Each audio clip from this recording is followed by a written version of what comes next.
Hey everybody, it's Erica Zazo. I am the chapter lead here at Mappy Hour Chicago. Super excited to have you joining the live stream today. This is one in a series of many events for International Women's Day, and I'm really excited about today's surf event. I'm a Michigander, and I'm really excited to bring on Ella and Annabel shortly.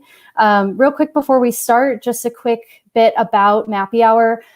Pre-COVID, we used to meet up in cities all around the US with really rad outdoor folk coming to share their story about what they do in the outdoors and bring people together in the city to learn more about getting outside, even though you live in an urban space.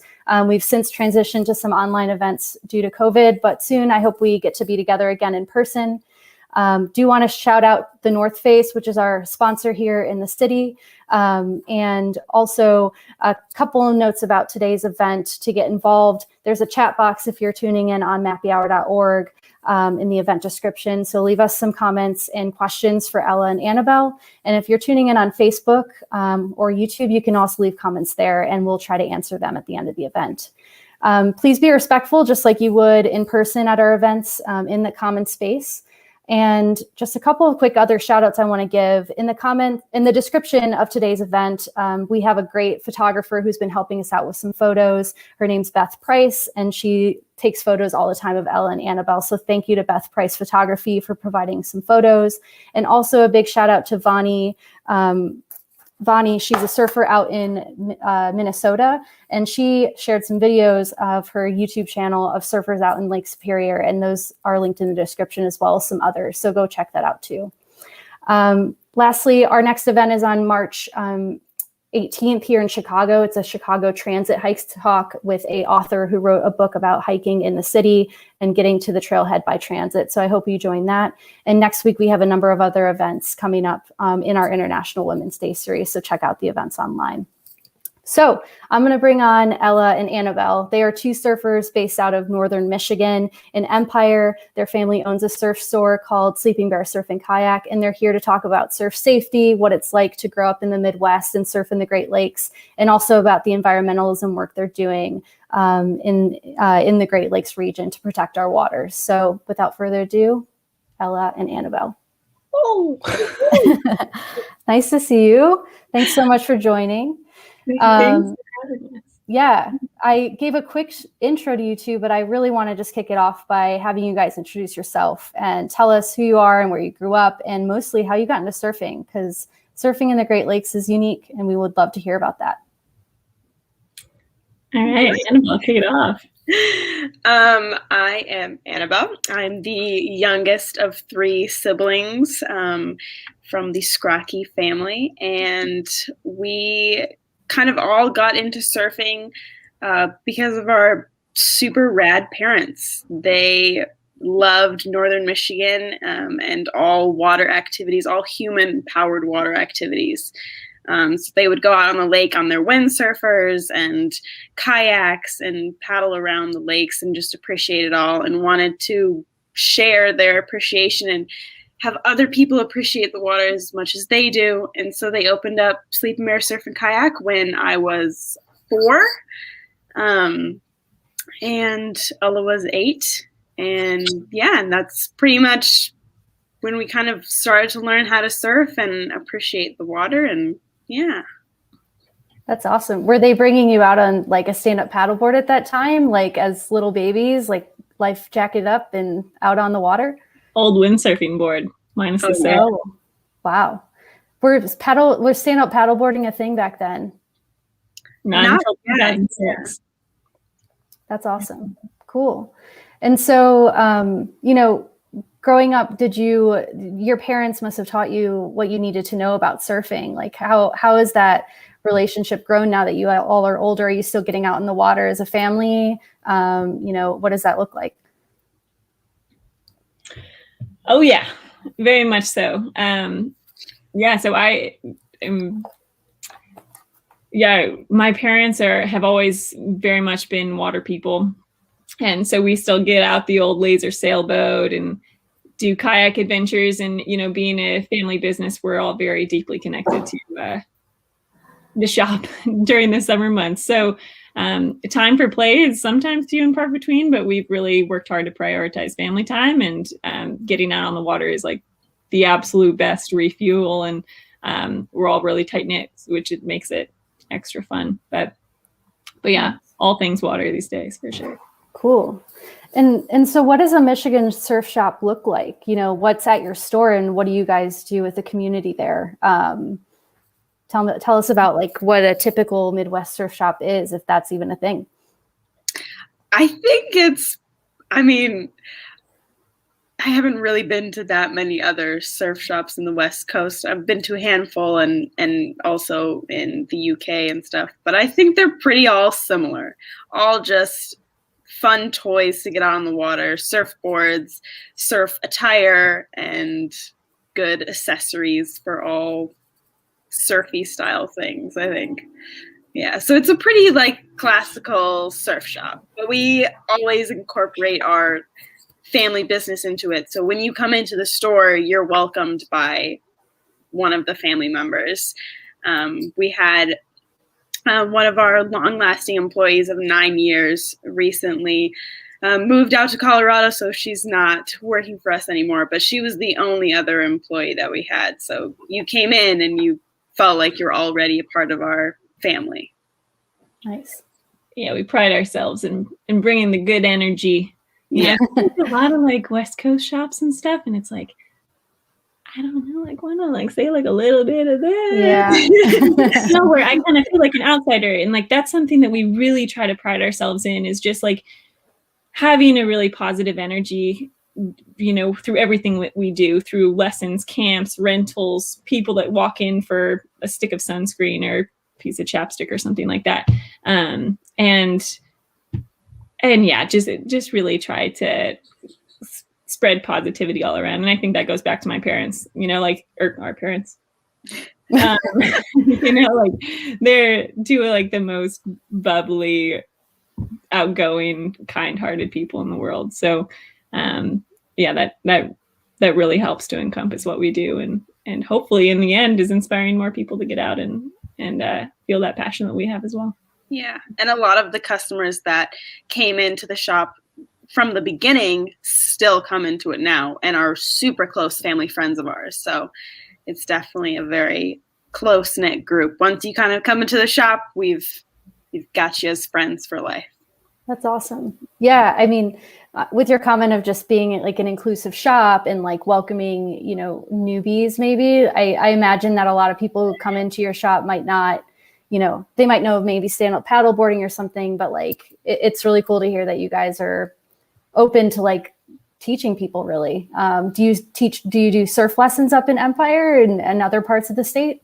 Yeah, just right off Empire Beach. So with COVID, that kind of put the big old caboose on it, but we're really hoping this year we get to start reopening services again like that. But yeah, we get people from all over the state, or, you know, tourists visiting from across the country. I've, you know, had the honor of teaching people from outside of the country as well, in different parts of Asia, or from different parts of Asia, excuse me. So yeah, we really pride ourselves in lessons, and typically it's just like a thing to like check off the bucket list. Like most people go to Hawaii to learn to surf, and it's like, oh, okay, I'm going to come from California, learn to surf in Michigan. Like that's going to really screw with all of my friends' heads. And it makes it just like that much more fun of an experience. Most of the time it is pancake flat. Yeah. Yeah. Which is hilarious. And that's when our arm workouts really come in, because we are basically the wave for these people. That's awesome. That's great. So yeah, talk about the different seasons of surfing in the Great Lakes. When are you getting out there, and when do the big waves come, and how does the season differ for surfing experience? Yeah, so Great Lake surfing is a year-round sport, as long as we don't get a full ice over, which we actually, you know, we've been iced in for the last few weeks. Here in Marquette, we're actually, there was some activity this weekend where the ice pushed out a bit, and we go through a bit of a flat spell in the springtime. So with Great Lake surfing, for those not familiar, we typically want colder air on top of warmer water. So springtime doesn't necessarily mean a the recipe for waves, because that water is warming up from the winter of heavy ice cover. But once the summer season starts to warm up and the water starts to warm up, July, August is like some of my favorite surf months because it's absolutely dreamy warm most of the time, unless the lake flips, which is totally possible mid-July. But fall is definitely the most consistent. So that's my, oh my gosh, it is so hard to pick a favorite season. Yeah. I had a really epic in July, kind of, it's pretty much fall here in northern Michigan. Like in July, it's still pretty summer, but in August, it starts to get chilly and it's pretty much fall. But you do get out there like in the winter time, right? Like you hear storms coming. The other day.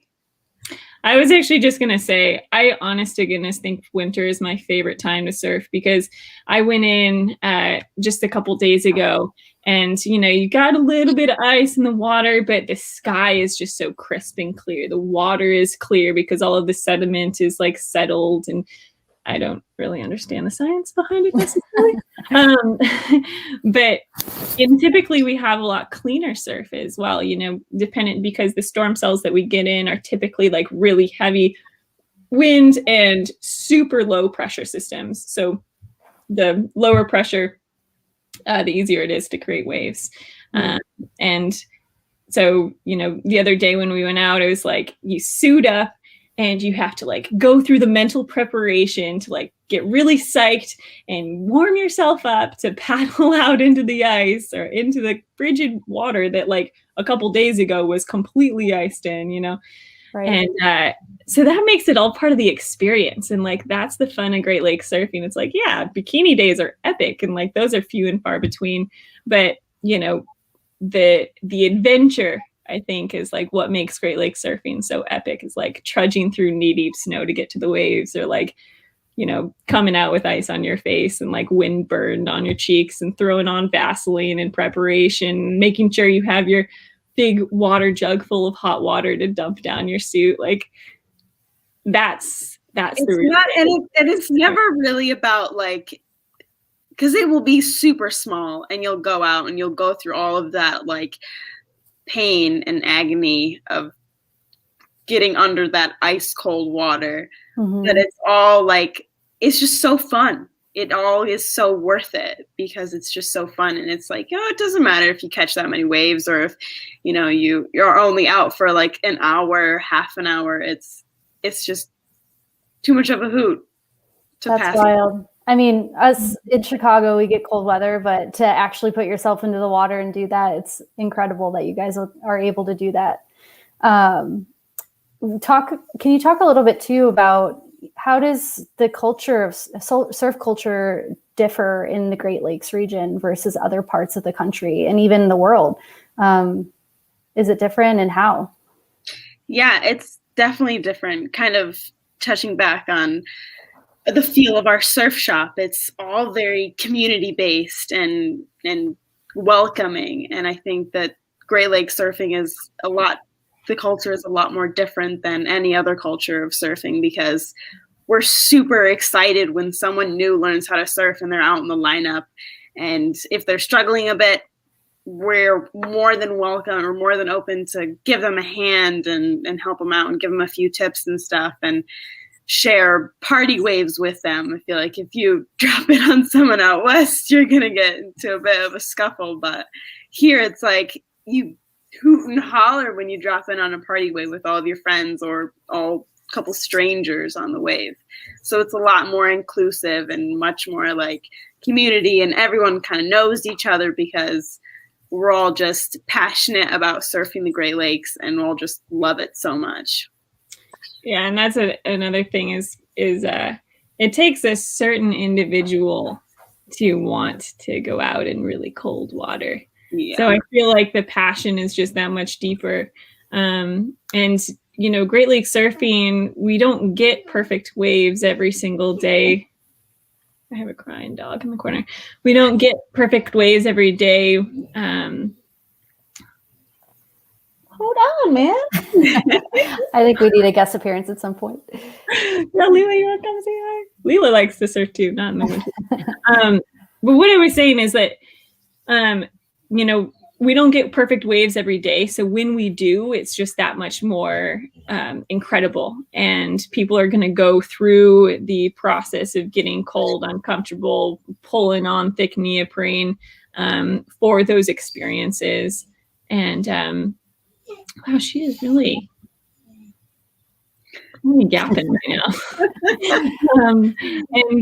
And you know, a lot of these people don't come from privileged backgrounds. They got into surfing as a really epic passion or escape, and came across it in a really unique fashion. You know, we opened up our shop in 2004, and we were the, you know, first full service shop in the state, where it took a lot of energy for, like, you know, guys that were surfing in the 80s and 90s, for instance. Like, it took a lot of energy and passion to get boards and wetsuits and like the knowledge and know-how. You know, before social media, you know, guys were listening to weather radios and that was it. You know, there wasn't necessarily the ease of checking your iKitesurf app on your phone. It was like using your dial-up AOL or whatever to get some insight on the weather. But I feel like that dedication that those that paved the way for us here in the Great Lakes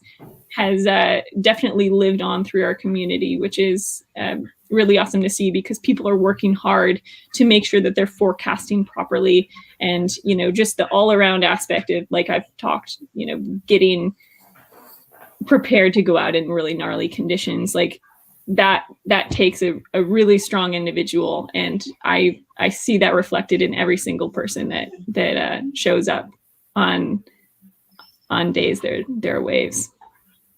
So I'm gonna let this dog out really super fast. So Annabelle, what about, like, you know, the female surf community up in Michigan and in the Great Lakes? Are there a lot of other female surfers out there on the water with you all? And is there even like a, you know, subculture to the female surf community in Michigan and elsewhere? Yeah, I think in our area, at least, it's mainly just Ola and I that are out there. There's been a couple more in recent years. There's been a couple more ladies that are coming out, and it's like the best thing ever to see another female out on the water, because we're always surrounded by men, and yeah, it gets a little boring out there. So it's nice to have some more females in the water for sure. Not boring. We love our dudes. That's true. No, but it's so cool. You know, Annabelle and I think are probably the most dedicated in our area. But you know, it is incredible how much the surf community is growing as a whole, but it's amazing to see so many more women coming into the picture. And we actually, you know, I got a shout out to some really awesome women that inspire me, and got into it, you know, right as we opened in the early 2000s. Lori Darling and Janet Hessler are like two of the most badass ladies ever. Yeah. Lori Darling is a physical therapist in Frankfurt, just down the road from us. And she literally sprints everywhere she goes. It's like the Energizer Bunny. And she runs from the car to the beach, out the pier, into the water, catches a wave in, and does that. And by the time you're like, oh man, I'm tired, I'm ready to like take a break, catch a glass of water, she's like lapping you 40 times, and she's got 30, 40 years on you. Yeah. So there is like the women really show that dedication that I talked about. It's super cool. And I know, like, here in Marquette, there's an enormous surf community of females that's booming. And on the south end of Michigan and in Toronto, there's a great community of the Lake Surfistas. You should check them out. And yeah, it's super cool to see the females coming in, because it's definitely a male dominated sport everywhere in the world. That's awesome. That is slowly changing though, so we love to see it. Something interesting that you just were saying was like that idea of just having to run out up the pier and back. Is that really how it works? Like, are you guys running down the piers? Because there's a lot of, for people who aren't in Michigan familiar, you know, the West Coast, there's lots of lighthouses out on the pier. So are you guys running, seeing some waves coming, jumping out and going? Or are you always paddling out and then riding the wave back in? Very much depends on the location. Yeah. So most of the spots that we surf on the Great Lakes, because we rely on fetch, or like it's strong winds moving across the entire length of the lake, we seek out protection. So points, piers, bays, you know, whatever. That's really important. You know, you don't go to Empire Beach on a straight west wind because the current and the onshore waves are just going to be overpowering. So piers are really nice because we can conserve some energy. You know, I typically actually paddle up along the pier because there is a rip current. And that rip current acts as a conveyor belt. Now, I want to do a safety plug here because as surfers, we understand the water so much, and we understand that every time we walk out onto the pier, we have to be aware of the waves crashing over the pier, our timing jumping into the water, and we have a big flotation device literally attached to us. The rip current that I use to paddle out on my big longboard can typically beat somebody walking the pier. So for, you know, just anyone like walking the pier on a wavy day, it can and will take lives. And that's something that I just want a disclaimer out there, because sometimes it sounds like so cool, like, oh yeah, I'm gonna run all the way to the end of the pier and like watch these like huge waves. But Lake Michigan is so underestimated, and you know, we as surfers see that in action. And I think a lot of people coming to the area, and even those that, you know, live here and feel really confident about their swimming ability or their trust in the pier or whatever, they can put themselves in a really spooky situation if they don't take precaution on days when there's waves, and especially when there's ice on the piers as well. That's super spooky, and I've seen surfers get swept off of the pier before because of the ice. So when there's ice, just look at it, let it go. Yeah. Even when there's flat days, even when the lake is perfectly flat, and if the pier is still covered in ice, it's like you can still slip off of it and fall into the water, and then you're in a really difficult situation and can put everyone you're with at risk as well. So yeah. Dang, that's scary stuff. And what about like the big ice chunks? Like you have to avoid those in the waves and stuff? Totally. Yeah. I've been in the water with ice before, like big ice. And I think nowadays I would definitely reconsider those decisions. You know, when a chunk of ice this big is coming at you from a 6-foot wave all the way down to your noggin, that is a recipe for disaster. So my rule of thumb is, if you question it, don't go. It's not worth it.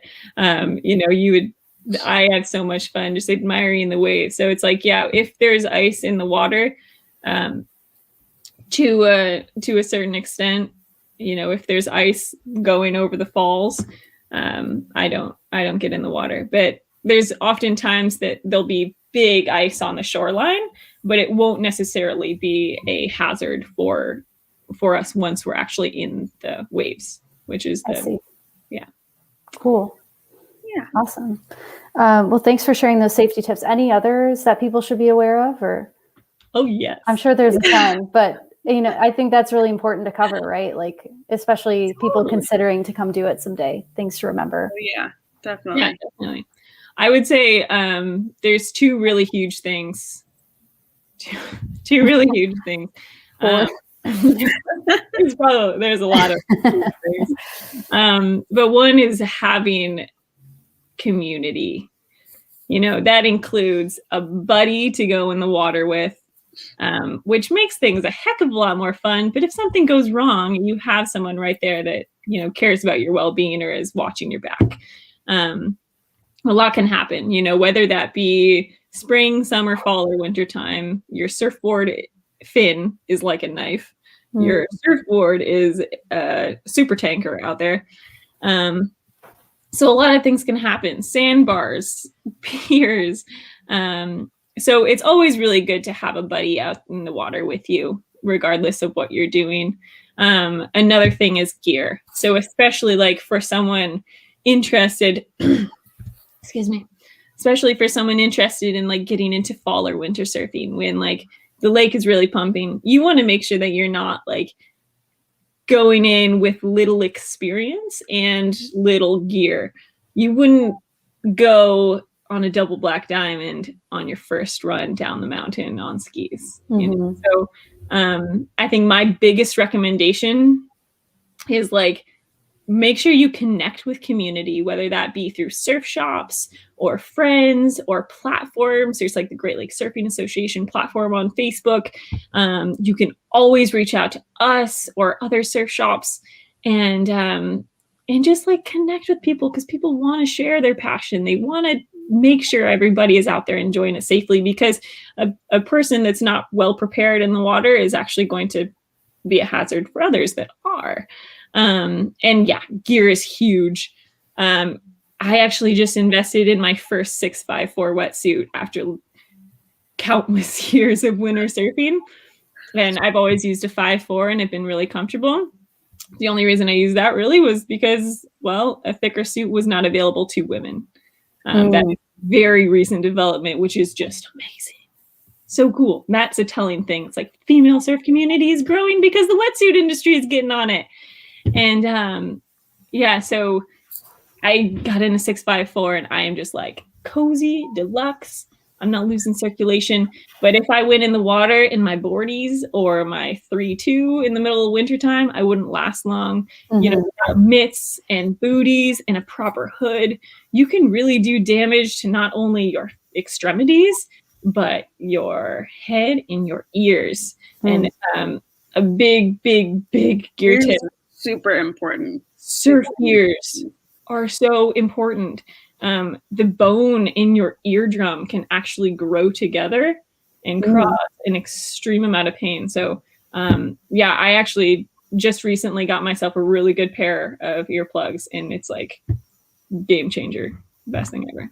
Wow. So, that's wild. Yeah, gear is really important because it allows you to have fun for longer, and it won't wear you down for sessions later. Wow, cool. Thanks for sharing that. Super important. I want to kind of shift to the environmentalism work you all have been doing, both, you know, individually as a sister duo, family. So can you talk about some of, you know, the passion you all have for conservation of the Great Lakes and some of the projects you've worked on to really protect the water system we have here? Yeah. Yeah. You can start. Yeah, I think we all sort of in the family got our love for environmentalism and for the water from our parents and from us raising in that sort of surf environmental love for everything and culture that our parents sort of taught us. So that's where mine at least comes from. And I personally have a blog called Love Your Water. And it's all about all types of marine environmentalism and conservation. So it goes from the ocean and to the Great Lakes, because there is not a lot of people think this, but there are a lot of issues that are going on in the Great Lakes with Line 5, with the algae blooms, with pollution, and with zebra mussels as well. So yeah, there's a whole list that goes on, and we're a part of the Great Lakes Business Association, business network, not association, business network. That our sweet mama is a board member of. Do you remember exactly what she is? I'm blanking. We're one of the executives on the Great Lakes Business Network, and we were one of the first businesses to join this network, and that's really where we do the majority of our advocacy work, is through that network of businesses, because we have a really great voice. We get to do lobbying through the business network. We have a very strong connection with the governor through that network. So we are able to push for policy, which is the greatest way that we can advocate for the Great Lakes.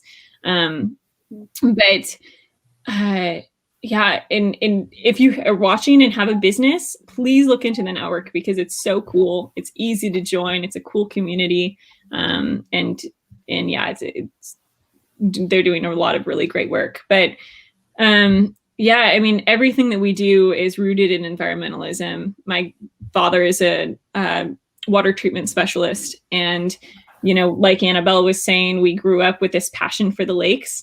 And what we strive to do through our business, by everything that we rent and sell and teach, is to encourage this stewardship from our community, and this interest in environmentalism and outdoor recreation and the water. So I think that, I see that with COVID, for example, like, people are getting into the outdoor recreation industry so much more. And it's amazing to see. And I think, and I hope that, with that, we will see a significant boom in people caring for the playgrounds that provide them these epic, waterways to paddle, and waves to surf, and bike trails, and, incredible forests, and drinking water too, to hydrate your adventures, fuel your adventures. But yeah, everything that we do is very deep rooted in environmentalism, and we strive to do that through the products that we promote as well. And, trying to support companies that have the same values that we do. And I think that's really important. But there's always more to do. And I personally feel like every single day I'm working harder to cut my consumption, to figure out what more I can do. We've partnered, I've worked with a couple organizations in Traverse City, the Groundwork Center, who actually is the father organization for the Great Lakes Business Network. And so we're constantly trying to expand our connections with cool environmental organizations. And like, there's so many cool organizations. Stand Up for the Great Lakes is doing water crossings for environmental advocacy efforts. And like, I don't know, there's just so many ways to get involved, and we're really excited about the opportunities for us to continue working to do our part, and give back to the places that have given us so much. That's awesome. And so I feel like I heard a few things of how you would encourage both surfers and anyone really in the Great Lakes region to get involved. I heard like, supporting policy initiatives that put the Great Lakes first, putting your money where your mouth is and your actions are, by supporting organizations that care for the Great Lakes.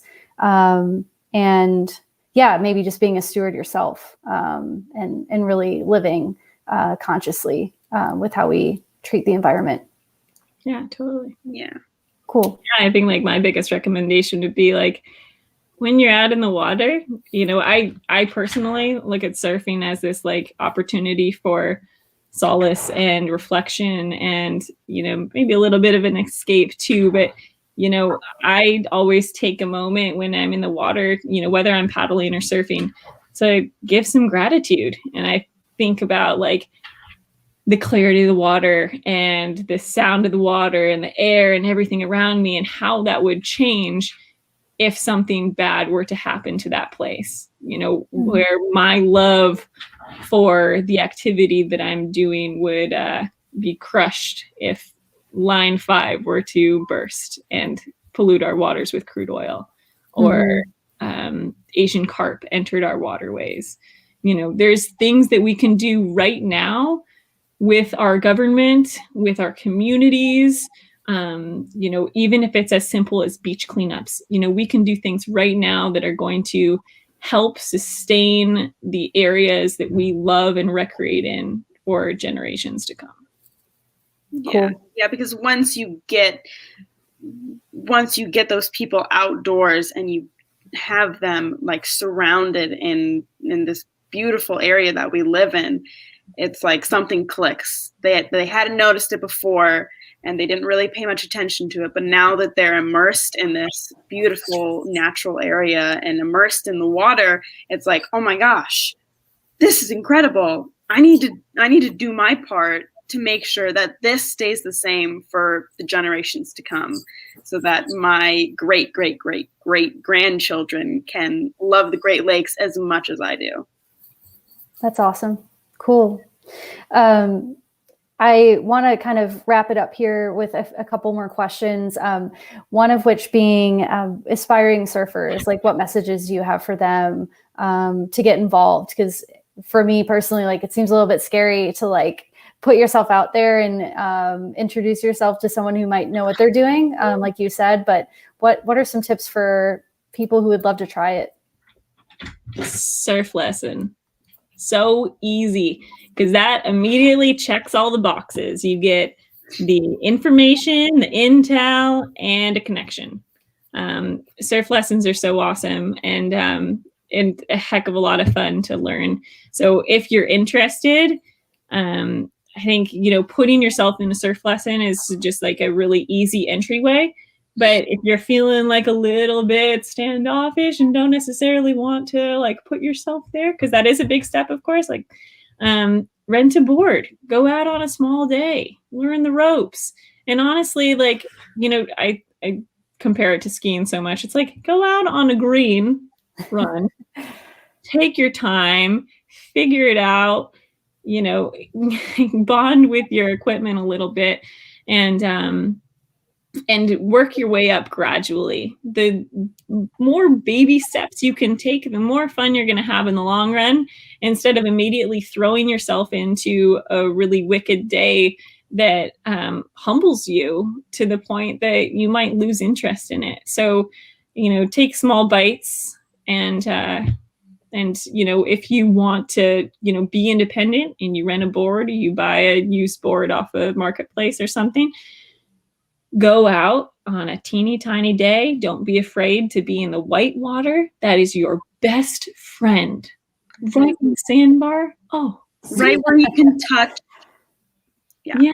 So, there's really easy ways to learn. I get so many inquiries about people that want to learn in the middle of winter.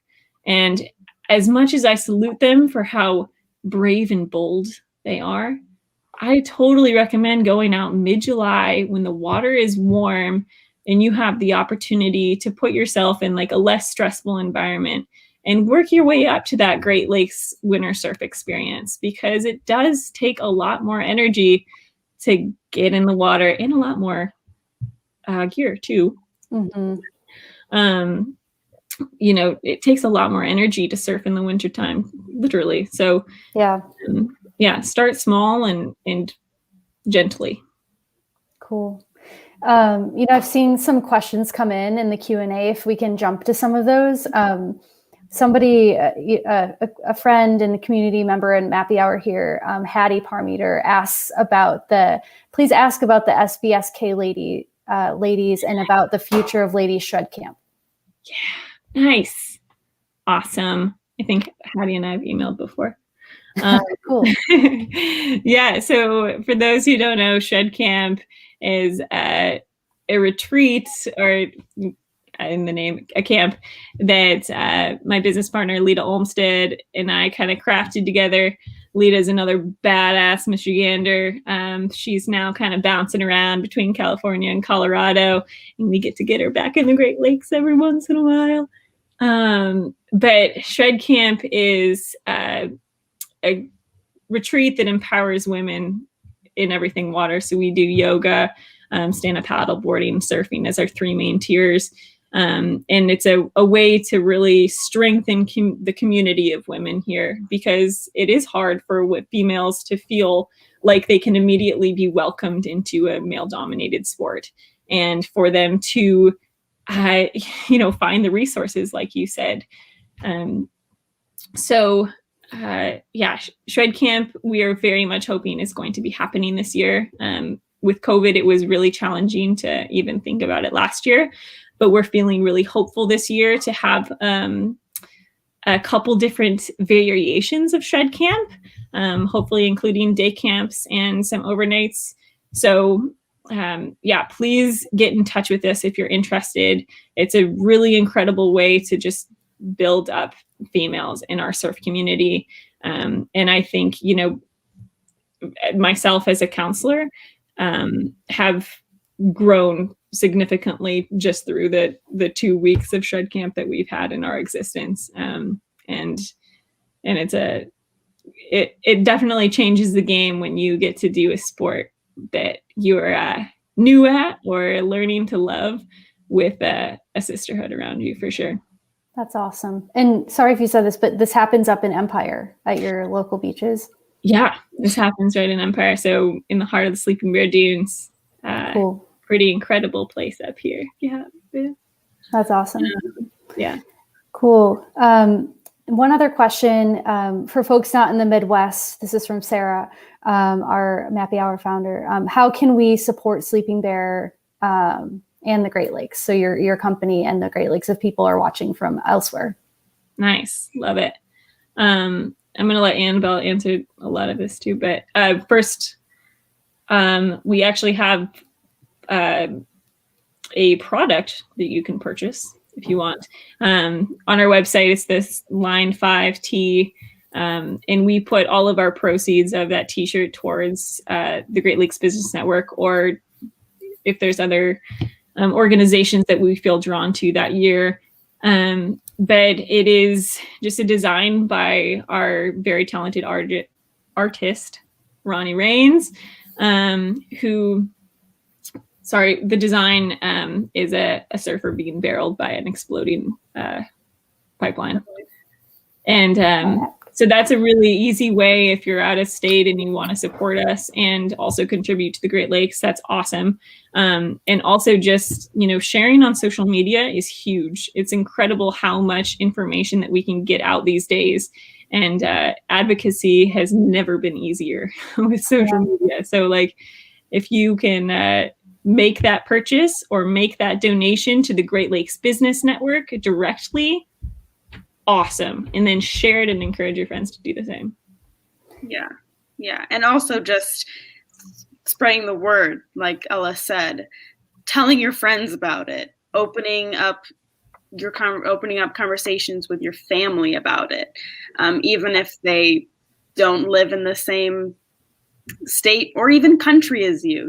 Open up to all of your friends and family about it and talk to them about how important it is to keep the Great Lakes clean, because it's not something that is really talked about that often.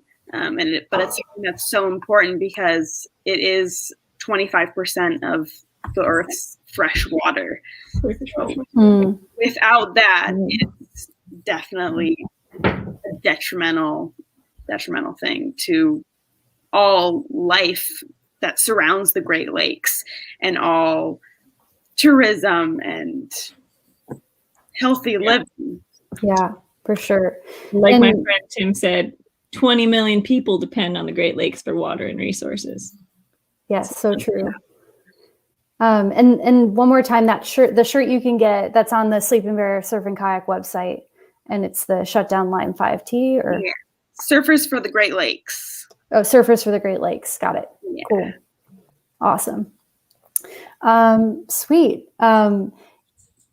Is there anything that we didn't cover that's you really want to tell the people to kind of end here? And if not, I can fill our time.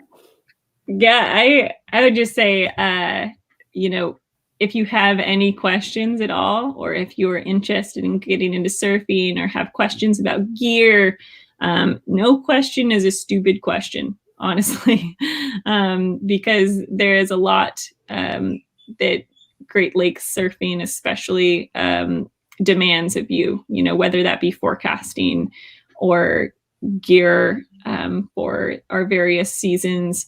And getting in touch with the person in the community, like I mentioned, is so important. So yeah, please feel free to reach out with any questions. We're always happy to help and connect people. We're in a teeny tiny community in Northern Michigan. We've got lots of buddies on the South End and, in Toronto and up here on Lake Superior. So yeah. That's awesome. I'm going to end with just like rapid fire. I'm just curious kind of questions for you too. So to start, what's your favorite surf brand? Ruka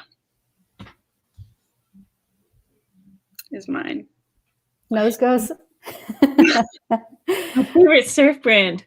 Or Brixton. Oh man, I don't know. There's a lot of good ones. Yeah, there's a lot of good ones.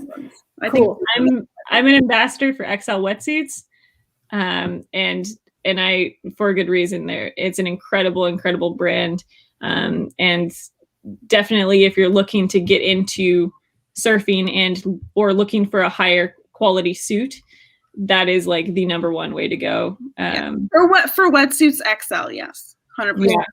And it's the same, like putting your money where your mouth is. They're taking their steps to be more sustainable as well, using a variety of materials and stuff to do their part in minimizing their footprint, for sure. So Patagonia is epic.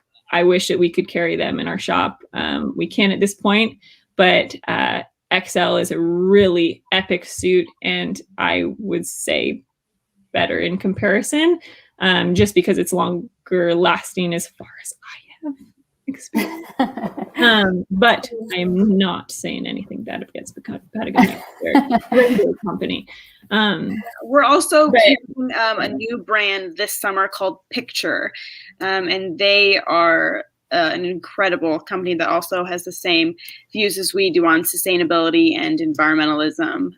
They are a European company, but they only produce small batches, so all pre-orders. They don't make any extras of anything, so they don't have any waste. And yeah, they make some really great stuff. And I'm really excited to test out their wetsuits this summer and fall, and see how well they compare to our beloved XL brand. But they also make walking in the town type clothes and street style wear and like camping necessities. And yeah, so we're pretty excited to be carrying them as well. That's awesome. Thanks for that intel. Yo. One more pitch. I want to give a shout out to shapers in our state too. This is something, okay, I mentioned gear a lot, but I don't know if everyone understands like the amount of gear that you really need. It's not that much. Wetsuit, if you go in the winter, full suit, hood, mitts, boots, and a really solid surfboard and leash. There's a lot of really great companies out there. We always try to promote really high class surfboards who fall in line with the same values we do. But my life kind of changed when I had someone shape me my dream board. When I got a board from someone that I could actually like speak to and like knew that his hands and sweat and blood and tears went into the craft. Wow. So Migration Surfboards, our dear friend Tim Folkert, Migration Surfboards out of Holland, Michigan, is a class A surf shaper. And his boards are incredible to ride and also incredibly stunning to look at. You can just tell that there was so much love and dedication and passion put into every single shape of his boards. They're spectacular. Yeah. So that's along with supporting shops, it's equally as important to support the shapers that are doing the work. A lot of really awesome companies. Surf Movement as well is doing such cool work, really awesome boards, and promoting used boards as well, which is an incredible way to help.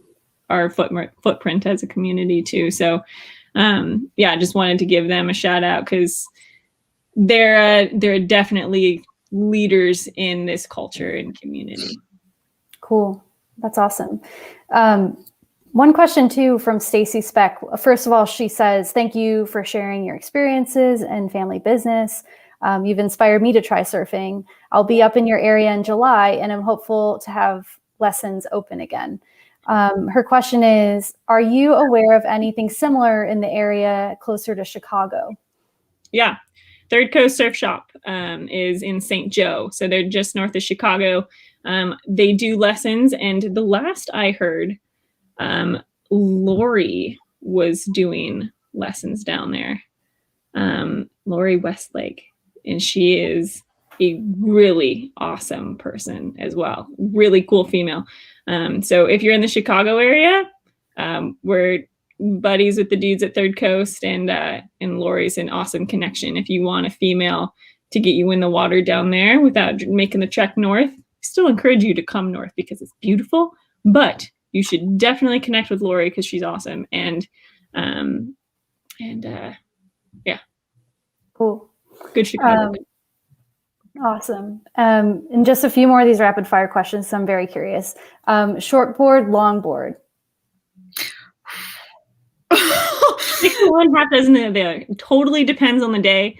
I love the style of longboarding, but I've gotten, and I was always a longboarder, but I've gotten much more into shortboarding and like kind of gotten in touch with my aggressive side, I think. but I would say it totally depends on the wave. And there's like a pretty sheer difference between like the potato chip shortboards that you like, that I typically would have classified a shortboard as, versus like boards that I ride are like much more flowy and like almost slower moving and fluid than like an aggressive, like tail whipping. I don't know what it's called. So, I like to like whoop-ah! Make it a little bit. Yeah. Annabelle, you too? Depends on the day. I would say my favorite board that I ride, that I have, is by our dear friend Tim Folkert. It's an 8.0 Loon, and it works on every single day. It's my go-to, and I love it. But I do want to get something a little bit shorter that still has that same kind of style where it's just like flowy and nice, soothing turns, but can also kind of really snap into some quicker turns as well. So I would say like a fun, short mid-length, if that makes any sense. Yeah, for sure. And what's your favorite Great Lake? Michigan. Easy answer. I have a fun story. I'll make it quick. So when I came up here for the very first time visiting Northern, I was camping at the Bay Furnace campground kind of by Christmas up here in the UP with my dad. And we were going to go out on paddle boards. And I was like, oh my gosh, I got the trembles. Like there was a pit in my stomach. I was like taking on a beast. Lake Superior is a beast. Mm-hmm. She's beautiful if you can tame her. And so I've always had a very large portion of my heart dedicated to Lake Superior because she holds an incredible amount of energy. And the coastline is just like epic and rocky and intense and like brings out some serious feelings and just like adds to the overall adventure. But I'm so in love with our shoreline and Sleeping Bear Dunes that Lake Michigan holds me real tight. Mm-hmm. Yeah, talk about a badass lady, that Lake Superior. Oh, she's badass. She is badass. Cool. Awesome. And then finally, just anywhere you really want to surf one day. South Africa. Ontario. South Africa. You went close. I went far. Definitely. Okay. First choice would be to get all of the Great Lakes, surf them all, maybe even like surf them all in the span of 24 hours or something like that. That sounds like 48 hours. World record. More realistic, but that's surf awesome. all the Great Lakes. But I've got a dear friend in South Africa that she's always talked about how insane and beautiful the waves are down there. So I've always had a little fond interest in that. Awesome. Cool. Well, it's been super fun to talk to you two. Thank you so much for spending time with us at Mappy Hour and our Chicago community. But I think we have people tuning in from all over. So thanks to everyone joining in. Again, next week we have a number of other women in our series for International Women's Day. So we hope you come back. And Ella and Annabelle and the entire Skrocki family at Sleeping Bear Surf and Kayak, thank you so much. Thank you. Thank you. Too, so much fun. Hope we see you soon. Thanks, Erica. Thanks, Thank you.